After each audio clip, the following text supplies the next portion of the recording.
कमरे में ऐसी खामोशी थी जैसे किसी ने अचानक पूरे घर की आवाज़ छीन ली हो।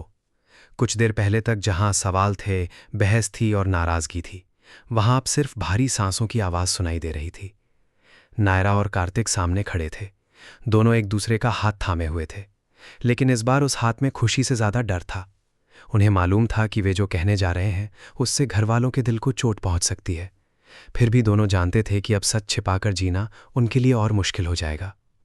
नायरा ने कांपती आवाज में कहा, माँ, मुझे पता है कि मैंने आपको बहुत दुख दिया है।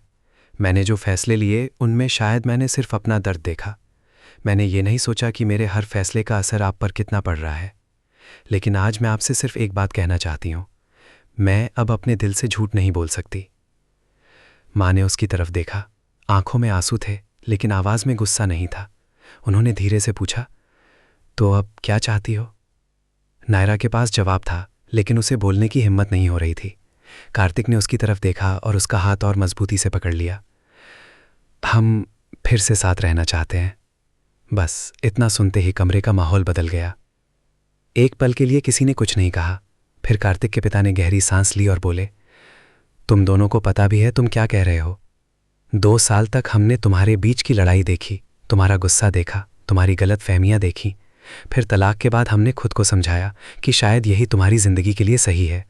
और जब हम किसी तरह इस सच को स्वीकार करने लगे, तब तुम दोनों वापस आ गए। कार्तिक ने आगे बढ़कर कहा, पापा, मैं जानता हूं कि आपको हम पर भरोसा करना मुश्किल लग रहा है, लेकिन इस बार हम दोनों ने बहुत सोचा है। सोचा है? पिता की आवाज़ ऊंची हो गई। तुम दोनों ने पहले भी सोचा था। हर बार तुमने कहा था कि तुम्हें पता है क्या करना है। फिर कुछ दिन बाद फैसला बदल गया। आखिर कब तक हम तुम्हारे फैसलों के साथ अपनी जिंदगी बदलते रहेंगे? नायरा की आंखों से आंसू बहने लगे। तभी उसकी भाभी ने आगे बढ़कर कहा, सवाल सिर्फ तुम्हारे फैसले का नहीं है। सवाल उस भरोसे का है जो तुमने हम सबका तोड़ा है। जब तुम्हें तलाक चाहिए था, तुमने कहा कि यही सही रास्ता है। हमने तुम्हारे खिलाफ जाकर भी तुम्हारा साथ दिया, लोगों की बातें सुनी, परिवार में झगड़े हुए, लेकिन हमने कहा कि शायद नायरा को हमारी ज़रूरत है। और आज जब तुमने अपना फैसला बदल लिया, तो क्या तुम्हें लगा कि हमें बस एक बार बता देना काफ़ी होगा? नायरा ने सिर झुका लिया। कार्तिक ने कहा, गलती हमारी है, हमें पहले आप सबको बताना चाहिए था। गलती? भाभी ने दर्द से मुस्कुराते हुए कहा, तुम दोनों हर बार अपनी गलती को एक शब्द में ख़त्म कर देते हो, लेकिन क्या तुम जानते हो तुम्हारी एक गलती के बाद कितने रिश्ते टूटते हैं? कमरे में फिर सन्नाटा छा गया। दादी ने आखिरकार बात संभालने की कोशिश की। उन्होंने दोनों को गौर से देखा और कहा, बच्चों, प्यार सिर्फ एक दूसरे को पाने का नाम नहीं है। प्यार का मतलब जिम्मेदारी थी है।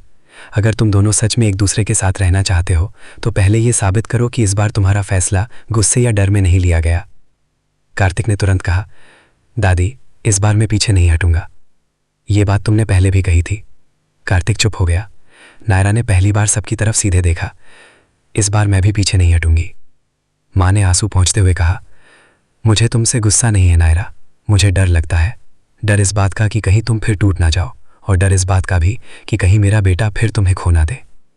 कार्तिक की आंखें भर आईं। वो माँ के पास गया और उनके सामने घुटनों के बल बैठ गया।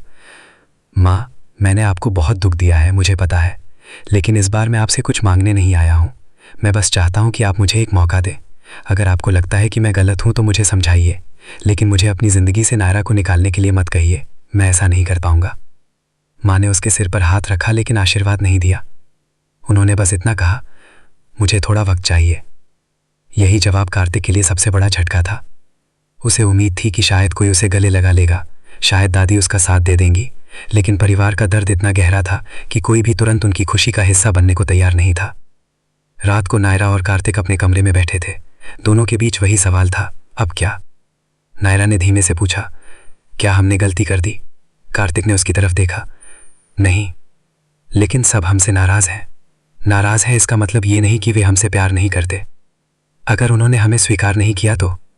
कार्तिक ने उसका हाथ पकड़ा। मैं तुम्हें दोबारा खोने का रिस्क नहीं ले सकता।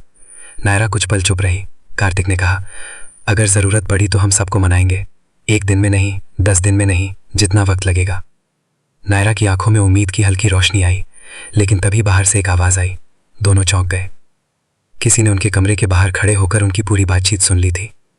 और वो व्यक्ति परिवार का वही सदस्य था जिसके पास पहले से उनके रिश्ते को लेकर एक ऐसा सच था जो अभी तक किसी को नहीं पता था। उसने दरवाजे से दूर जाते हुए खुद से कहा, अगर इन्हें अभी दोबारा साथ आने दिया गया तो इस बार सिर्फ इनका रिश्ता नहीं टूटेगा, पूरा परिवार बिखर जाएगा। और यहीं से असली कहानी शुरू होने वाली थी।